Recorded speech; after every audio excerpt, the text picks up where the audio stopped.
Hello friends, আসসালামু আলাইকুম। সবাই কেমন আছেন? আজকে আমি আপনাদের মাঝে একটি রেসিপি শেয়ার করব। রেসিপিটি হলো চিংড়ি মাছের মালাইকারি। এইভাবে কিন্তু চিংড়ি মাছ রান্না করলে খাইতে অনেক মজা ও সুস্বাদু হয়।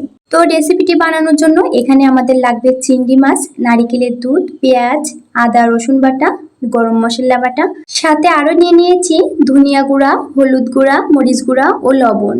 তো প্রথমে চুলার উপরে একটি প্যান বসিয়ে দিব। প্যানের ভিতরে দিয়ে দিব পরিমাণ মতো তেল এবং পেঁয়াজ কুচি।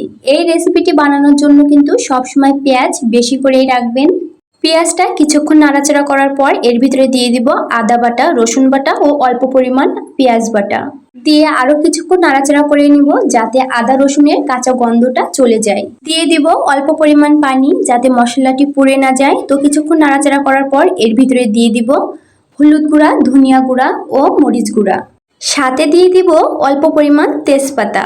সব মশলাগুলো দিয়ে আমি আরো 2 মিনিট নাড়াচাড়া করে নিব। তো 2 মিনিট পর আমার মাছগুলোকে আমি দিয়ে দিব। এখানে কিন্তু আমি বিলের দেশি চিংড়ি নিয়েছি, তো আপনারা চাইলে অন্য কোনো চিংড়ি মাছও নিতে পারেন। মাছটি দেওয়ার পরে 2 থেকে 3 মিনিট কষিয়ে নেব কোনো পানি ছাড়া। মাছটি আমার সুন্দর মতো কষানো হয়ে গেলে এর ভিতরে দিয়ে দিব নারকেলের দুধ। এখানে কিন্তু আমি কোনো পানি অ্যাড করব না। অবশ্যই চেষ্টা করবেন কিন্তু এখানে নারকেলের দুধটা দেওয়ার জন্য, পানিটা কিন্তু একদমই দেওয়া যাবে না। তো নারকেলের দুধ দেওয়ার 10 মিনিট পরে কিন্তু আমি আগে থেকে বেটে রাখা গরম মশলাটুকু দিয়ে দিলাম। গরম মশলাটি দিয়ে আরো কিছুক্ষণ আমি রান্না করে নিব। ফিরে এলাম 5 মিনিট পরে। তো আমার তরকারি থেকে কিন্তু তেলটা ছেড়ে দিয়েছে। এ পর্যায়ে কিন্তু আমার রান্নাটা শেষ।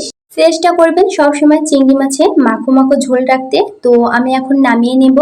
দেখেন দেখতে কতটা সুন্দর এবং লোভনীয় হয়েছে।